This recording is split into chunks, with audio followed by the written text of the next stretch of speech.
Hello everybody, happy Wednesday, welcome back to the channel. Today we're going to have an Asbo History of Britain story. Asbo being, well, you know what an Asbo is. So this one's called Henry VIII, Lover, Stoner, Entrepreneur. No English king cuts a more famous and flamboyant figure than Henry VIII. This multi-talented monarch excelled at almost everything he turned his hand to. Warfare, statesmanship, music, sports, beheading people, and getting married. Henry was born into the high life and he lived it to the full. He spent great sums of money on archery, jousting, balls, hunting, and fighting the French. But most of all, Henry loved to smoke the strong cannabis that the explorer Magellan had just brought back to Europe from a place called the Spice Islands, somewhere in the eastern seas. Henry stashed his weed in the vast codpiece of his suit of armour to avoid it being confiscated by his ministers, who disapproved of the effect that it had on him. When under the influence, Henry got very little done apart from giggling, eating, and writing songs like his classic composition, Green Leaves, which still survives in an altered form today. Alas, my love, my eyes are red, that bong of skunk has done for me. Now I must stagger off to bed, or I will vomit ferociously. Life is naught but bitches and money. Repeat. Henry's habit began to create problems for the country. The king was expected to produce an heir as quickly as possible to continue his family line. But his permanently stoned and befuddled state of mind meant that he was often incapable of leaving the Tower of London, unless it was to go to the 24-hour snack market next door. Worse still, it meant that when he did venture out for the evening, he would find himself attracted to the most unsuitable women. To the horror of his ministers, Henry ended up getting married 6 times. Henry's first wife was Catherine of Argus, the daughter of a rich merchant who pioneered the sellings of goods through illuminated parchment catalogues. They met when Henry went down to her father's flagship shore to find a lute with wicked bass tones, and it was love at first sight.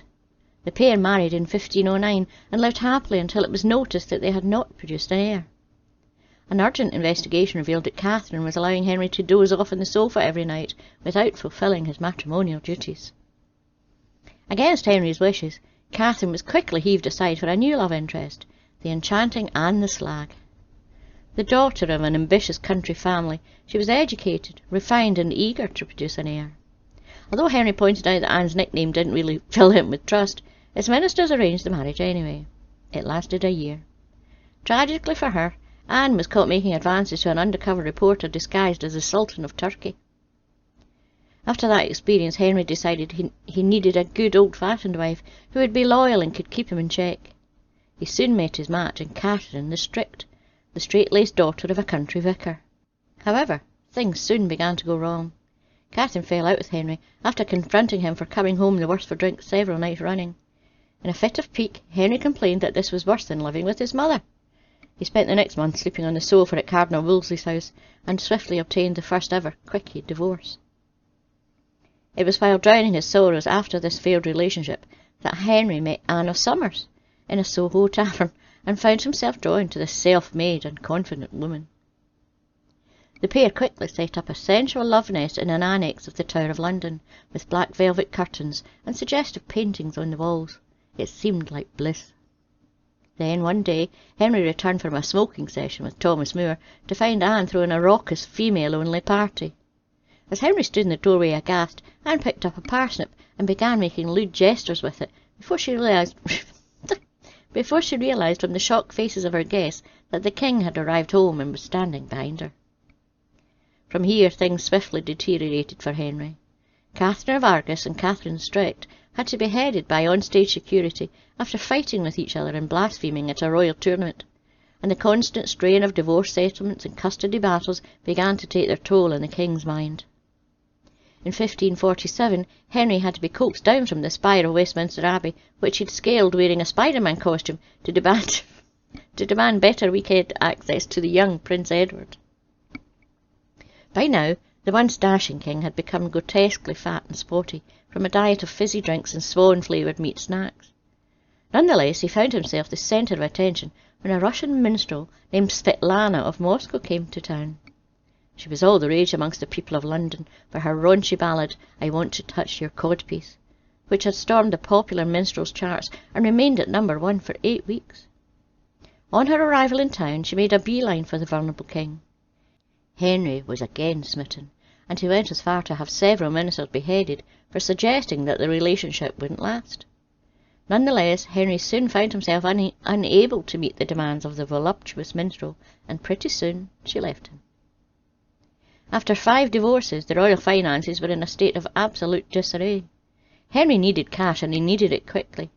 He went to his stash box for some weed to smoke while he pondered the situation, but found it empty. This was a terrible annoyance for Henry.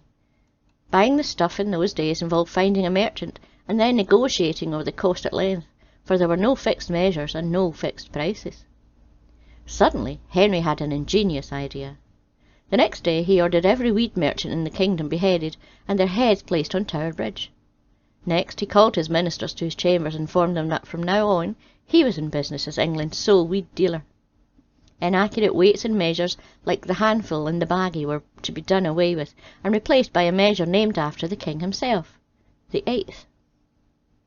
Henry proved to be a shrewd businessman. He fixed the price of an eighth at 3 pence, except for first-time buyers, to whom he gave a discount in the hope of getting them hooked. He also banned the importation of the bookmaker William Caxton's new printed books, to preserve the royal monopoly in rolling parchment, in which he did a roaring secondary trade. All of the weed smokers in London were soon flocking to the back door of the Tower, and within a year Henry's finances were in rude health. With this done, it only remained for Henry to find himself a 6th wife. As it happened, love awaited him round the corner in his favourite East London tavern, which had just had a change of management. Peggy of Windsor was a sprightly landlady with a heart of gold and a habit of giving Henry flagons of ale in the house. After a whirlwind courtship, during which Henry was nearly tempted away from Peggy by Pat of Walford, the pair settled down to a happy marriage and produced the son that Henry longed for. Sadly, the marriage was cut short when Henry wandered into the path of a speeding horse and cart on his way back from the 24-hour market after an all-day smoking session. But his life work was carried on by his son, who went on to deal weed in even greater quantities than his father, and who eventually became King Edward the Quarter. The end. Don't forget to like and subscribe, and press the wee bell notification. And a huge big thank you to all my subscribers, patrons and members. See you next week. Bye bye.